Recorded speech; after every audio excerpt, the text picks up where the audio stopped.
गोबर और झुनिया के जाने के बाद घर सुनसान रहने लगा। धनिया को बार बार मुन्नू की याद आती रहती है। बच्चे की माँ तो झुनिया थी, पर उसका पालन धनिया ही करती थी। वही उसे उपटन मलती, काजल लगाती, सुलाती और जब कामकाज से अवकाश मिलता उसे प्यार करती। वात्सल्य का यह नशा ही उसकी विपत्ति को भुलाता रहता था। उसका भोला भाला मक्खन सा मुंह देखकर वह अपनी सारी चिंता भूल जाती और स्नेहमय गर्व से उसका हृदय फूल उठता। वह जीवन का आधार अब न था। उसका सूना खटोला देखकर वह रो उठती। वह कवच जो सारी चिंताओं और दुराशाओं से उसकी रक्षा करता था, उससे छिन गया था। वह बार बार सोचती, उसने झुनिया के साथ ऐसी कौन सी बुराई की थी जिसका उसने यह दंड दिया। डायन ने आकर उसका सोनासा घर मिट्टी में मिला दिया। गोबर ने तो कभी उसकी बात का जवाब भी न दिया था। इसी राड ने उसे फोड़ा और वहां ले जाकर न जाने कौन कौन सा नाच नचाएगी। यहाँ ही वह बच्चे की कौन बहुत परवाह करती थी। उसे तो अपनी मिस्सी काजल मांगचोटी से ही छुट्टी नहीं मिलती। बच्चे की देखभाल क्या करेगी? बेचारा अकेला जमीन पर पड़ा रोता होगा। बेचारा एक दिन भी तो सुख से नहीं रहने पाता। कभी खांसी, कभी दस्त, कभी कुछ। यह सोच सोच कर उसे झुनिया पर क्रोध आता। गोबर के लिए अब भी उसके मन में वही ममता थी। इसी चुड़ैल ने उसे कुछ खिला पिलाकर अपने वश में कर लिया। ऐसी मायाविनी न होती तो यह टोना ही कैसे करती। कोई बात न पूछता था। भौजाइयों की लातें खाती थी। यह भुग्गा मिल गया तो आज रानी हो गई। ओरी ने चिढ़कर कहा, जब देखा तब तू झुनिया ही को दोष देती है। यह नहीं समझती कि अपना सोना खोटा तो सोनार का क्या दोष। गोबर उसे न ले जाता तो क्या आप से आप चली जाती। शहर का दाना पानी लगने से लौंडे की आंखें बदल गईं। ऐसा क्यों नहीं समझ लेती। धनिया गरज उठी, अच्छा चुप रहो। तुम्ही ने राड को मूर पर चढ़ा रखा था, नहीं मैंने पहले ही दिन झाड़ू मारकर निकाल दिया होता। खलिहान में डांठें जमा हो गई थीं। ओरी बैलों को जुखर कर अनाज मारने जा रहा था।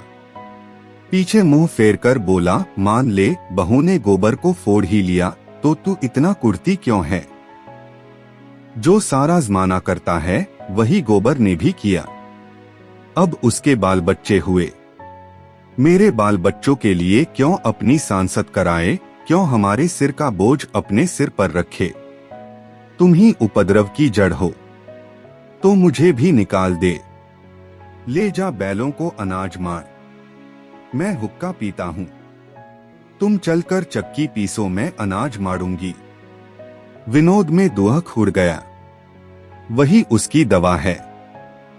धनिया प्रसन्न होकर रूपा के बाल गूंथने बैठ गई जो बिल्कुल उलझकर रह गए थे, और होरी खलिहान चला। रसिक बसंत सुगंध और प्रमोद और जीवन की विभूति लुटा रहा था, दोनों हाथों से दिल खोलकर। कोयल आम की डालियों में छिपी अपनी रसीली मधुर आत्मस्पर्शी कूक से आशाओं को जगाती फिरती थी। महुए की डालियों पर मैनों की बारात सी लगी बैठी थी। नीम और सिरस और करौंदे अपनी महक में नशासा घोल देते थे। ओरी आमों के बाग में पहुंचा तो वृक्षों के नीचे तारे से खिले थे। उसका व्यथित निराश मन भी इस व्यापक शोभा और स्फूर्ति में आकर गाने लगा। हिया जरत रहत दिन रे। आम की डरिया कोयल बोले, तनिक न आवत चैन। सामने से दुलारी सहुआइन गुलाबी साड़ी पहने चली आ रही थीं। पांव में मोटे चांदी के कड़े थे, गले में मोटी सोने की हंसली, चेहरा सूखा हुआ पर दिलहरा। एक समय था जब होरी खेत खलिहान में उसे छेड़ा करता था। वह भाभी थी, होरी देवर था, इस नाते से दोनों में विनोद होता रहता था। जब से साहजी मर गए, दुलारी ने घर से निकलना छोड़ दिया। सारे दिन दुकान पर बैठी रहती थी और वहीं वे सारे गांव की खबर लगाती रहती थी। कहीं आपस में झगड़ा हो जाए सहुआइन वहां बीच बचाव करने के लिए अवश्य पहुंचेगी। आने रुपए सूद से कम पर रुपए उधार न देती थी, और यद्यपि सूद के लोभ में मूल भी हाथ न आता था। जो रुपए लेता खाकर बैठ रहता, मगर उसके ब्याज का दर ज्यों का त्यों बना रहता था। बेचारी कैसे वसूल करे। नालिश फरियाद करने से रही, थाना पुलिस करने से रही, केवल जीभ का बल था। पर ज्यों-ज्यों उम्र के साथ जीभ की तेजी बदलती जाती थी, उसकी काट घटती जाती थी। अब उसकी गालियों पर लोग हंस देते थे और मजाक में कहते, क्या करेगी रुपए लेकर काकी, साथ तो एक कौड़ी भी न ले जा सकेगी। गरीब को खिला पिलाकर जितनी असीस मिल सके ले ले, यही परलोक में काम आएगा। और दुलारी परलोक के नाम से जलती थी। ओरी ने छेड़ा, आज तो भाभी तुम सचमुच जवान लगती हो। सहुआइन मगन होकर बोली, आज मंगल का दिन है, नजर न लगा देना। इसी मारे मैं कुछ पहनती ओढ़ती नहीं। घर से निकली तो सभी घूरने लगते हैं, जैसे कभी कोई महरिया देखी न हो। पटेश्वरी लाला की पुरानी बान अभी तक नहीं छूटी। ओरी ठिठक गया, बड़ा मनोरंजक प्रसंग छिड़ गया था। बैल आगे निकल गए। वह तो आजकल बड़े भगत हो गए हैं। देखती नहीं हो, हर पूर्णमासी को सत्यनारायण की कथा सुनते हैं और दोनों जून मंदिर में दर्शन करने जाते हैं। ऐसे लंपट जितने होते हैं, सभी बूढ़े होकर भगत बन जाते हैं। कुकर्म का पराश्चित तो करना ही पड़ता है। पूछो, मैं अब बुढ़िया हुई, मुझसे क्या हंसी। तुम अभी बुढ़िया कैसे हो गई भाभी? मुझे तो अब भी। अच्छा चुप ही रहना, नहीं 150 गाली दूंगी। लड़का परदेस कमाने लगा, एक दिन नेवता भी न खिलाया, सेंटमेंट में भाभी बताने को तैयार। मुझसे कसम ले लो भाभी, जो मैंने उसकी कमाई का एक पैसा भी छुआ हो। न जाने क्या लाया, कहाँ खर्च किया, मुझे कुछ भी पता नहीं। बस एक जोड़ा धोती और एक पगड़ी मेरे हाथ लगी। अच्छा कमाने तो लगा, आज नहीं कल घर संभालेगा ही। भगवान उसे सुखी रखे। हमारे रुपए भी थोड़ा थोड़ा देते चलो, सूद ही तो बढ़ रहा है। तुम्हारी एक एक पाई दूंगा भाभी, हाथ में पैसे आने दो। और खा ही जाएंगे तो कोई बाहर के तो नहीं हैं तो तुम्हारे ही। सहुआइन ऐसी विनोद भरी चापलूसियों से निरस्त्र हो जाती थी। मुस्कराती हुई अपनी राह चली गई। ओरी लपककर बैलों के पास पहुंच गया और उन्हें पौर में डालकर चक्कर देने लगा। सारे गांव का यही एक खलिहान था। कहीं मड़ाई हो रही थी, कोई अनाज उसा रहा था, कोई गल्ला तौल रहा था। नाई, बारी, बढ़ी, लोहार, पुरोहित, भाट, भिखारी सभी अपने अपने जेवरे लेने के लिए जमा हो गए थे। एक पेड़ के नीचे झिंगुरी सिंह खाट पर बैठे अपनी सवाई उगाह रहे थे। कई बनिए खड़े गल्ले का भावताव कर रहे थे। सारे खलिहान में मंडी की सी रौनक थी। एक खटकिन बेर और मकोई बेच रही थी और एक खोचे वाला तेल के सेव और जलेबियां लिए फिर रहा था। पंडित दातादीन भी होरी से अनाज बंटवाने के लिए आ पहुंचे थे और झिंगुरी सिंह के साथ खाट पर बैठे थे। दातादीन ने सुरती मलते हुए कहा, कुछ सुना? सरकार भी महाजनों से कह रही है कि सूद का दर घटा दो, नहीं डिग्री न मिलेगी। झिंगुरी तमाकू फांक कर बोले, पंडित मैं तो एक बात जानता हूँ। तुम्हें गरज पड़ेगी तो 100 बार हमसे रुपए उधार लेने आओगे और हम जो ब्याज चाहेंगे लेंगे। सरकार अगर असामियों को रुपए उधार देने का कोई बंदोबस्त न करेगी तो हमें इस कानून से कुछ न होगा। हम दर कम लिखाएंगे, लेकिन 100 में 25 पहले ही काट लेंगे। इसमें सरकार क्या कर सकती है? यह तो ठीक है, लेकिन सरकार भी इन बातों को खूब समझती है। इसकी भी कोई रोक निकालेगी, देख लेना। इसकी कोई रोक हो ही नहीं सकती। अच्छा, अगर वह शर्त कर दे, जब तक स्टाम्प पर गांव के मुखिया या कारिंदा के दस्तखत न होंगे वह पक्का न होगा, तब क्या करोगे? असामी को 100 बार गरज होगी, मुखिया को हाथ पांव जोड़ के लाएगा और दस्तखत कराएगा। हम तो 1/4 काट ही लेंगे और जो फंस जाओ। जाली हिसाब लिखा और गए 14 साल को। जिंगुरी सिंह जोर से हंसा। तुम क्या कहते हो पंडित, क्या तब संसार बदल जाएगा? कानून और न्याय उसका है जिसके पास पैसा है।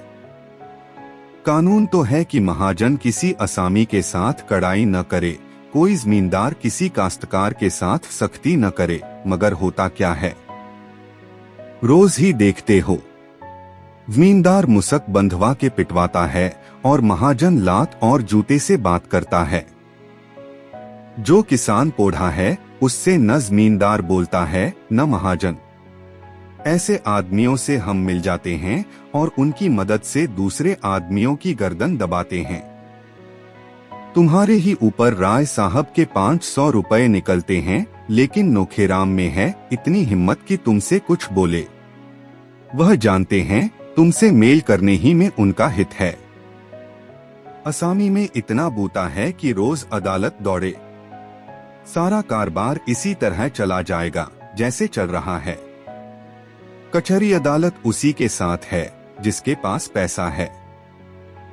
हम लोगों को घबराने की कोई बात नहीं।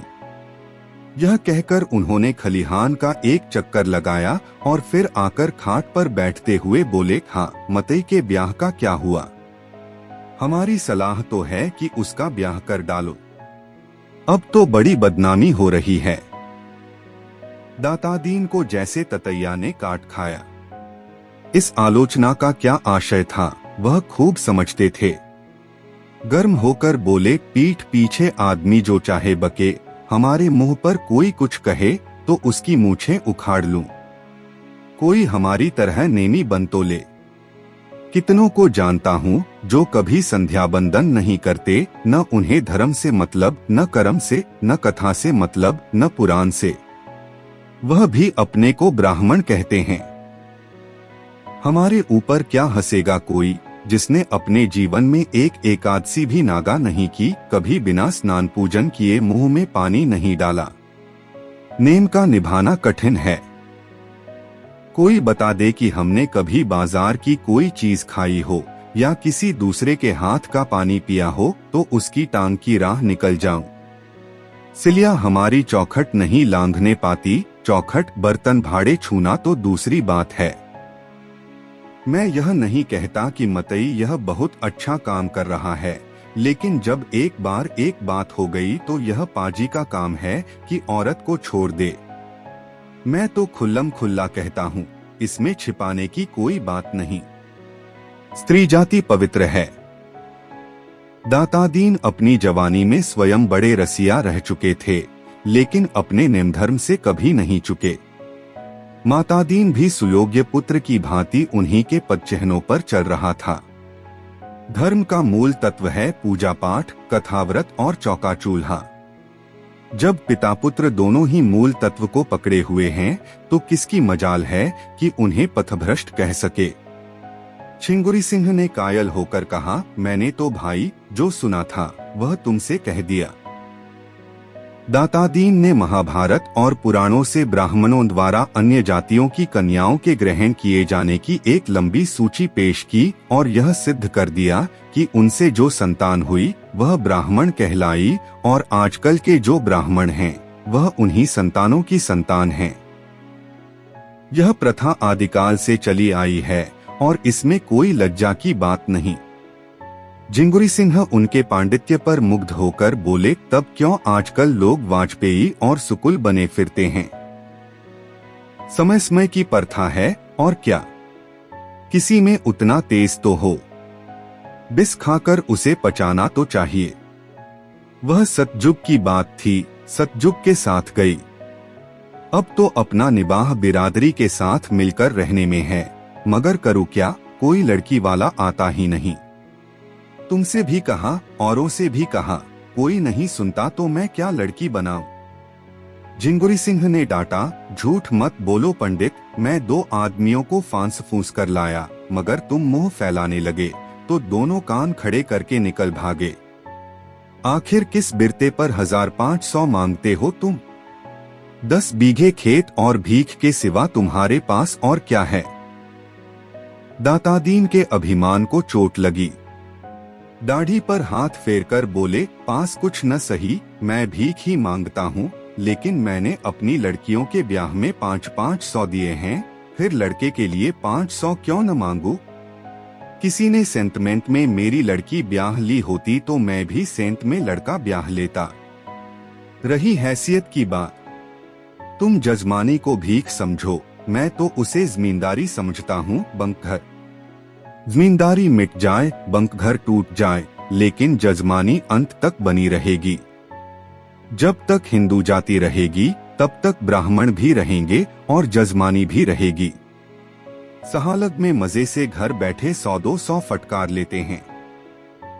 कभी भाग लड़ गया तो 400-500 मार लिया। कपड़े, बर्तन, भोजन अलग, कहीं न कहीं नित ही कार परोजन पड़ा ही रहता है।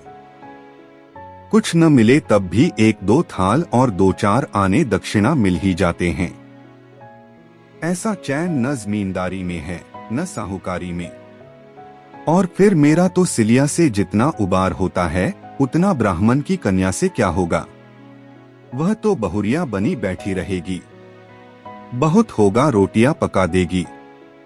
यहाँ सिलिया अकेली 3 आदमियों का काम करती है और मैं उसे रोटी के सिवा और क्या देता हूँ? बहुत हुआ तो साल में 1 धोती दे दी। दूसरे पेड़ के नीचे दातादीन का निजी पैरा था। 4 बैलों से मड़ाई हो रही थी। धन्ना चमार बैलों को हाँक रहा था। सिलिया पैरे से अनाज निकाल निकाल कर ओसा रही थी और मातादीन दूसरी ओर बैठा अपनी लाठी में तेल मल रहा था। सिलिया सावली सलोनी छरहरी बालिका थी जो रूपवती न होकर भी आकर्षक थी। उसके हास में, चितवन में, अंगों के विलास में हर्ष का उन्माद था, जिससे उसकी बोटी बोटी नाचती रहती थी। सिर से पांव तक भूसे के अणुओं में सनी, पसीने से तर, सिर के बाल आधे खुले, वह दौड़ दौड़ कर अनाज ओसा रही थी, मानो तनमन से कोई खेल खेल रही हो। मातादीन ने कहा, आज सांझ तक नाज बाकी न रहे सिलिया, तू थक गई हो तो मैं आऊं? सिलिया प्रसन्न मुख बोली, तुम काहे को आओगे पंडित, मैं संझा तक सब ओसा दूंगी। अच्छा तो मैं अनाज ढो ढो कर रखा, तू अकेली क्या क्या कर लेगी? तुम घबराते क्यों हो, मैं ओसा भी दूंगी, ढोकर रख भी आऊंगी। पहर रात तक यहाँ एक दाना भी न रहेगा। दुलारी सहुआइन आज अपना लेहना वसूल करती फिरती थी। सिलिया उसकी दुकान से होली के दिन 2 पैसे का गुलाबी रंग लाई थी। अभी तक पैसे न दिए थे। सिलिया के पास आकर बोली, क्यों री सिलिया, महीना भर रंग लाए हो गया, अभी तक पैसे नहीं दिए? मांगती हूं तो मटक कर चली जाती है। आज मैं बिना पैसा लिए न जाऊंगी। मातादीन चुपके से सरक गया था। सिलिया का तन और मन दोनों लेकर भी बदले में कुछ न देना चाहता था। सिलिया अब उसकी निगाह में केवल काम करने की मशीन थी और कुछ नहीं। उसकी ममता को वह बड़े कौशल से नचाता रहता था। सिलिया ने आंख उठाकर देखा तो मातादीन वहां न था। बोली, चिल्लाओ मत सहुआइन, यह ले लो, 2 की जगह 4 पैसे का अनाज। अब क्या जान लेगी? मैं मरी थोड़े ही जाती थी। उसने अंदाज से कोई सिर भर अनाज ढेर में से निकालकर सहुआइन के फैले हुए अंचल में डाल दिया। उसी वक्त मातादीन पेड़ की आड़ से झल्लाया हुआ निकला और सहुआइन का अंचल पकड़कर बोला, अनाज सीधे से रख दो सहुआइन, लूट नहीं है। फिर उसने लाल लाल आंखों से सिलिया को देखकर डांटा, तूने अनाज क्यों दे दिया? किससे पूछ कर दिया? तू कौन होती है मेरा अनाज देने वाली? सहुआइन ने अनाज ढेर में डाल दिया और सिलिया हक्का बक्का होकर मातादीन का मुंह देखने लगी। ऐसा जान पड़ा जिस डाल पर वह निश्चिंत बैठी हुई थी वह टूट गई और अब वह निराधार नीचे गिरी जा रही है। खिसियाए हुए मुंह से आंखों में आंसू भरकर सहुआइन से बोली, तुम्हारे पैसे मैं फिर दे दूंगी सहुआइन। आज मुझ पर दया करो। सहुआइन ने उसे दयार्द्र नेत्रों से देखा और मातादीन को धिक्कार भरी आंखों से देखती हुई चली गई। तब सिलिया ने अनाज ओसाते हुए आहत गर्व से पूछा, तुम्हारी चीज में मेरा कुछ अख्तियार नहीं है? मातादीन आंखें निकालकर बोला, नहीं, तुझे कोई अख्तियार नहीं है। काम करती है, खाती है, जो तू चाहे कि खा भी लुटा भी, तो यह यहाँ न होगा। अगर तुझे यहाँ न पड़ता हो, कहीं और जाकर काम कर। मजूरों की कमी नहीं है, सेंत में नहीं लेते, खाना पड़ा देते हैं। सिलिया ने उस पक्षी की भांति जिसे मालिक ने पर काटकर पिंजरे से निकाल दिया हो, मातादीन की ओर देखा। उस चितवन में वेदना अधिक थी या भत्सना, यह कहना कठिन है, पर उसी पक्षी की भांति उसका मन फड़फड़ा रहा था और ऊंची डाल पर उन्मुक्त वायुमंडल में उड़ने की शक्ति न पाकर उसी पिंजरे में जा बैठना चाहता था, चाहे उसे बेदाना बेपानी पिंजरे की तीलियों से सिर टकराकर मर ही क्यों न जाना पड़े। सिलिया सोच रही थी, अब उसके लिए दूसरा कौन सा ठौर है। वह ब्याहता न होकर भी संस्कार में और व्यवहार में और मनोभावना में ब्याहता थी, और अब मातादीन चाहे उसे मारे या काटे, उसे दूसरा आश्रय नहीं है, दूसरा अवलंब नहीं है। उसे वह दिन याद आए, और अभी 2 साल भी तो नहीं हुए जब यही मातादीन उसके तलवे सहलाता था, जब उसने जनेऊ हाथ में लेकर कहा था, सिलिया, जब तक दम में दम है तुझे ब्याहता की तरह रखूंगा। जब वह प्रेमातुर होकर हार में और बाग में और नदी के तट पर उसके पीछे पीछे पागलों की भांति फिरा करता था, और आज उसका यह निष्ठुर व्यवहार। मुट्ठी भर अनाज के लिए उसका पानी उतार लिया। उसने कोई जवाब न दिया। कंठ में नमक के एक दले का सा अनुभव करती हुई आहत हृदय और शिथिल हाथों से फिर काम करने लगी। उसी वक्त उसकी माँ, बाप, दोनों भाई और कई अन्य चमारों ने न जाने किधर से आकर मातादीन को घेर लिया। सिलिया की माँ ने आते ही उसके हाथ से अनाज की टोकरी छीनकर फेंक दी और गाली देकर बोली, राड़, जब तुझे मजदूरी ही करनी थी तो घर की मजूरी छोड़कर यहाँ क्या करने आई? जब ब्राह्मण के साथ रहती है तो ब्राह्मण की तरह रह। सारी बिरादरी की नाक कटवाकर भी चमारिन ही बनना था, तो यहाँ क्या घी का लोंदा लेने आई थी? चुल्लू भर पानी में डूब नहीं मरती। झिंगुरी सिंह और दातादीन दोनों दौड़े और चमारों के बदले हुए तेवर देखकर उन्हें शांत करने की चेष्टा करने लगे। झिंगुरी सिंह ने सिलिया के बाप से पूछा, क्या बात है चौधरी, किस बात का झगड़ा है? सिलिया का बाप हरखू 60 साल का बूढ़ा था, काला, दुबला, सूखी मिर्च की तरह पिचका हुआ, पर उतना ही तीक्ष्ण। बोला, झगड़ा कुछ नहीं है ठाकुर, हम आज या तो मातादीन को चमार बना के छोड़ेंगे या उनका और अपना रकत एक कर देंगे। सिलिया कन्या जात है, किसी न किसी के घर जाएगी ही। इस पर हमें कुछ नहीं कहना है, मगर उसे जो कोई भी रखे हमारा होकर रहे। तुम हमें ब्राह्मण नहीं बना सकते, मुदा हम तुम्हें चमार बना सकते हैं। हमें ब्राह्मण बना दो, हमारी सारी बिरादरी बनने को तैयार है। जब यह समर्थ नहीं है तो फिर तुम भी चमार बनो। हमारे साथ खाओ पियो, हमारे साथ उठो बैठो। हमारी इज्जत लेते हो तो अपना धर्म हमें दो। दातादीन ने लाठी फटकार कर कहा, मुंह संभाल कर बातें कर हरखुआ। तेरी बिटिया वह खड़ी है, ले जा जहां चाहे। हमने उसे बांध नहीं रखा है। काम करती थी, मजूरी लेती थी। यहाँ मजूरों की कमी नहीं है। सिलिया की माँ उंगली चमकाकर बोली, वाह वाह पंडित, खूब न्याव करते हो। तुम्हारी लड़की किसी चमार के साथ निकल गई होती और तुम इस तरह की बातें करते तो देखती। हम चमार हैं इसलिए हमारी कोई इज्जत ही नहीं। हम सिलिया को अकेले न ले जाएंगे, उसके साथ मातादीन को भी ले जाएंगे जिसने उसकी इज्जत बिगाड़ी है। तुम बड़े नेमी धर्मी हो। उसके साथ सोओगे लेकिन उसके हाथ का पानी न पियोगे। यही चुड़ैल है कि यह सब सहती है। मैं तो ऐसे आदमी को माहौर दे देती। हरखू ने अपने साथियों को ललकारा, सुन ली इन लोगों की बात की नहीं। अब क्या खड़े मुंह ताकते हो? इतना सुनना था कि दो चमारों ने लपककर मातादीन के हाथ पकड़ लिए, तीसरे ने झपटकर उसका जनेऊ तोड़ डाला और इसके पहले की दातादीन और झिंगुरी सिंह अपनी अपनी लाठी संभाल सकें, दो चमारों ने मातादीन के मुंह में एक बड़ी सी हड्डी का टुकड़ा डाल दिया। मातादीन ने दांत जकड़ लिए, फिर भी वह घिनौनी वस्तु उनके उठोन में तो लग ही गई। उन्हें मतली हुई और मुंह आप से आप खुल गया और हड्डी कंठ तक जा पहुंची। इतने में खलिहान के सारे आदमी जमा हो गए, पर आश्चर्य यह कि कोई इन धर्म के लुटेरों से मुजाहिम न हुआ। मातादीन का व्यवहार सभी को नापसंद था।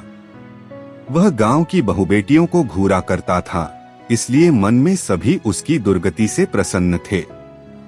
हाँ, ऊपरी मन से लोग चमारों पर रोब जमा रहे थे।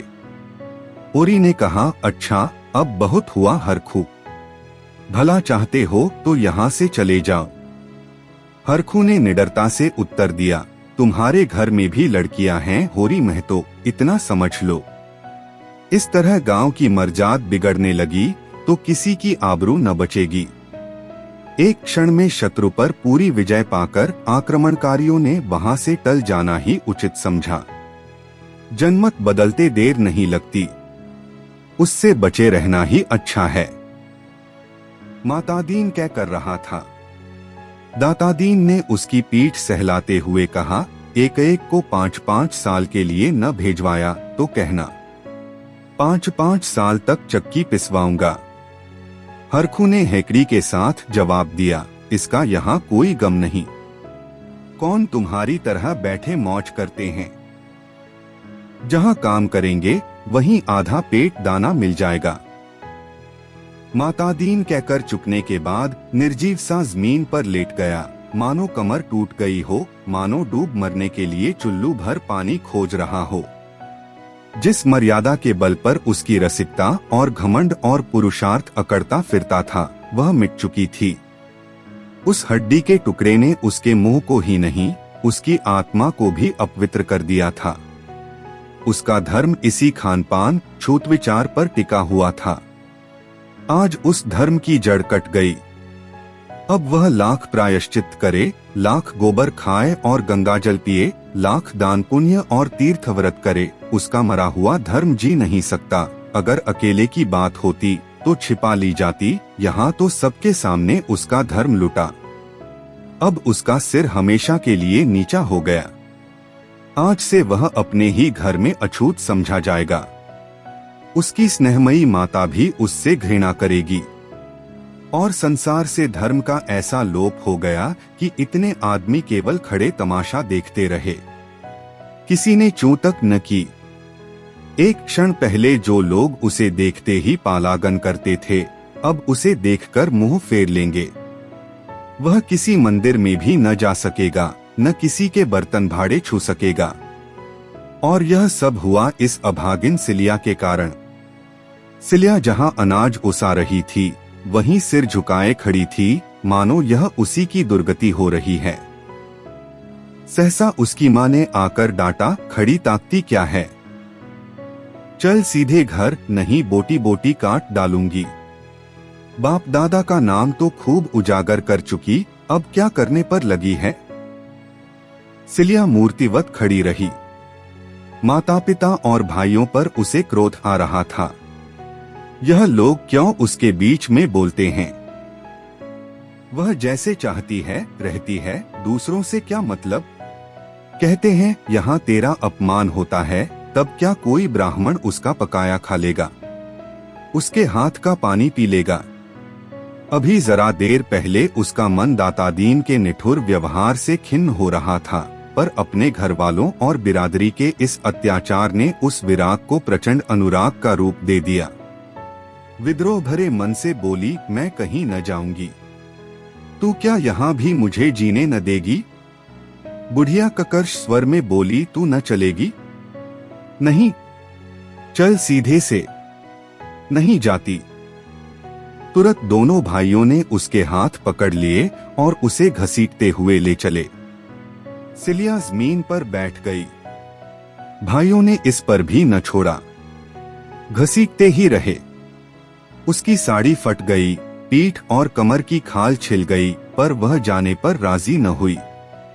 तब हरखू ने लड़कों से कहा, अच्छा अब इसे छोड़ दो, समझ लेंगे मर गई, मगर अब जो कभी मेरे द्वार पर आई तो लहू पी जाऊंगा। सिलिया जान पर खेलकर बोली, हाँ जब तुम्हारे द्वार पर जाऊं तो पी लेना। बुढ़िया ने क्रोध के उन्माद में सिलिया को कई लातें जमाई और हरखू ने उसे हटा न दिया होता तो शायद प्राण ही लेकर छोड़ती। बुढ़िया फिर झपटी तो हरखू ने उसे धक्के देकर पीछे हटाते हुए कहा, तू बड़ी हत्यारिन है कलिया, क्या उसे मार ही डालेगी? सिलिया बाप के पैरों से लिपटकर बोली, मार डालो दादा, सब जने मिलकर मार डालो। हाय अम्मा, तुम इतनी निर्दयी हो, इसीलिए दूध पिलाकर पाला था, सौर में ही क्यों न गला घोंट दिया। हाय, मेरे पीछे पंडित को भी तुमने भ्रष्ट कर दिया, उसका धर्म लेकर तुम्हें क्या मिला? अब तो वह भी मुझे न पूछेगा, लेकिन पूछे न पूछे रहूंगी तो उसी के साथ। वह मुझे चाहे भूखों रखे, चाहे मार डाले, पर उसका साथ न छोड़ूंगी। उनकी सांसद करा के छोड़ दूं, मर जाऊंगी पर हरजाई न बनूंगी। एक बार जिसने बाह पकड़ ली उसी की रहूंगी। कलिया ने ओठ चबाकर कहा, जाने दो राड़ को, समझती है वह इसका निबाह करेगा, मगर आज ही मारकर भगा न दे तो मुंह न दिखाऊं। भाइयों को भी दया आ गई। सिलिया को वहीं छोड़कर सबके सब चले गए। तब वह धीरे से उठकर लंगड़ाती कराहती खलिहान में आकर बैठ गई और अंचल में मुंह ढांपकर रोने लगी। दातादीन ने जुलाहे का गुस्सा दाढ़ी पर उतारा, उनके साथ चली क्यों नहीं गई री सिलिया? अब क्या करवाने पर लगी हुई है? मेरा सत्यानाश करा के भी पेट नहीं भरा। सिलिया ने आंसू भरी आंखें ऊपर उठाईं। उनमें तेज की झलक थी। उनके साथ क्यों जाऊं? जिसने बाह पकड़ी है उसके साथ रहूंगी। पंडित जी ने धमकी दी, मेरे घर में पाव रखा तो लातों से बात करूंगा। सिलिया ने भी उद्दंडता से कहा, मुझे जहां वह रखेंगे वहां रहूंगी। पेड़ तले रखें, चाहे महल में रखें। मातादीन संज्ञाहीन सा बैठा था। दोपहर होने आ रहा था। धूप पत्तियों से छन छन कर उसके चेहरे पर पड़ रही थी। माथे से पसीना टपक रहा था, पर वह मौन निस्पंद बैठा हुआ था। सहसा जैसे उसने होश में आकर कहा, मेरे लिए अब क्या कहते हो दादा? दातादीन ने उसके सिर पर हाथ रखकर ढांढस देते हुए कहा, तुम्हारे लिए अभी मैं क्या कहूँ बेटा, चलकर नहाओ खाओ, फिर पंडितों की जैसी व्यवस्था होगी वैसा किया जाएगा। हाँ, एक बात है, सिलिया को त्यागना पड़ेगा। मातादीन ने सिलिया की ओर रक्त भरे नेत्रों से देखा, मैं अब उसका कभी मुंह न देखूंगा, लेकिन पराश्चित हो जाने पर फिर तो कोई दोष न रहेगा। पराश्चित हो जाने पर कोई दोष पाप नहीं रहता। तो आज ही पंडितों के पास जाओ। आज ही जाऊंगा बेटा। लेकिन पंडित लोग कहें कि इसका पराश्चित नहीं हो सकता, तब उनकी जैसी इच्छा, तो तुम मुझे घर से निकाल दोगे? दातादीन ने पुत्र स्नेह से विह्वल होकर कहा, ऐसा कहीं हो सकता है बेटा? धन जाए, धर्म जाए, लोक मर जात जाए, पर तुम्हें नहीं छोड़ सकता। मातादीन ने लकड़ी उठाई और बाप के पीछे पीछे घर चला। सिलिया भी उठी और लंगड़ाती हुई उसके पीछे हो ली। मातादीन ने पीछे फिरकर निर्मम स्वर में कहा, मेरे साथ मत आ, मेरा तुझसे कोई वास्ता नहीं। इतनी सांसत करवा के भी तेरा पेट नहीं भरता। सिलिया ने धृष्टता के साथ उसका हाथ पकड़कर कहा, वास्ता कैसे नहीं है? इसी गांव में तुमसे धनी, तुमसे सुंदर, तुमसे इज्जतदार लोग हैं। मैं उनका हाथ क्यों नहीं पकड़ती? तुम्हारी यह दुर्दशा ही आज क्यों हुई? जो रस्सी तुम्हारे गले में पड़ गई है उसे तुम लाख चाहो नहीं छोड़ सकते, और न मैं तुम्हें छोड़कर कहीं जाऊंगी। मजूरी करूंगी, भीख मांगूंगी, लेकिन तुम्हें न छोड़ूंगी। यह कहते हुए उसने मातादीन का हाथ छोड़ दिया और फिर खलिहान में जाकर अनाज उसाने लगी। ओरी अभी तक वहां अनाज मार रहा था। धनिया उसे भोजन करने के लिए बुलाने आई थी। ओरी ने बैलों को पैर से बाहर निकालकर एक पेड़ में बांध दिया और सिलिया से बोला, तू भी जा खा पिया सिलिया। धनिया यहाँ बैठी है, तेरी पीठ पर की साड़ी तो लहू से रंग गई है रे, कहीं घाव पक न जाए, तेरे घर वाले बड़े निर्दयी हैं। सिलिया ने उसकी ओर करुण नेत्रों से देखा, यहाँ निर्दयी कौन नहीं है दादा, मैंने तो किसी को दयावान नहीं पाया। क्या कहा पंडित ने? कहते हैं मेरा तुमसे कोई वास्ता नहीं। अच्छा, ऐसा कहते हैं। समझते होंगे इस तरह अपने मुंह की लाली रख लेंगे, लेकिन जिस बात को दुनिया जानती है उसे कैसे छिपा लेंगे। मेरी रोटियां भारी हैं, न दें। मेरे लिए क्या? मजूरी अब भी करती हूँ, तब भी करूंगी। सोने को हाथ भर जगह तुम ही से मांगूंगी तो क्या तुम न दोगे? धनिया दयार्द्र होकर बोली, जगह की कौन कमी है बेटी, तू चल मेरे घर रह। ओरी ने कातर स्वर में कहा, बुलाती तो है लेकिन पंडित को जानती नहीं। धनिया ने निर्भीक स्वर में कहा, बिगड़ेंगे तो एक रोटी बेसी खा लेंगे और क्या करेंगे, कोई उनकी दबैल हूँ। उसकी इज्जत ली, बिरादरी से निकलवाया, अब कहते हैं मेरा तुझसे कोई वास्ता नहीं। आदमी है कि कसाई, यह उसी नियत का आज फल मिला है। पहले नहीं सोच लिया था, तब तो बिहार करते रहे, अब कहते हैं मुझसे कौन वास्ता। ओरी के विचार में धनिया गलती कर रही थी। सिलिया के घर वालों ने मतई को कितना बेधर्म कर दिया, यह कोई अच्छा काम नहीं किया। सिलिया को चाहे मार कर ले जाते, चाहे दुलार कर ले जाते, वह उनकी लड़की है। मतई को क्यों बेधर्म किया? धनिया ने फटकार बताई, अच्छा रहने दो, बड़े न्यायी बने हो, मर्द मर्द सब एक होते हैं। इसको मतई ने बेधर्म किया तब तो किसी को बुरा न लगा, अब जो मतई बेधर्म हो गए तो क्यों बुरा लगता है? क्या सिलिया का धर्म धर्म ही नहीं? रखी तो चमारिन उस पर नेमी धर्मी बनते हैं।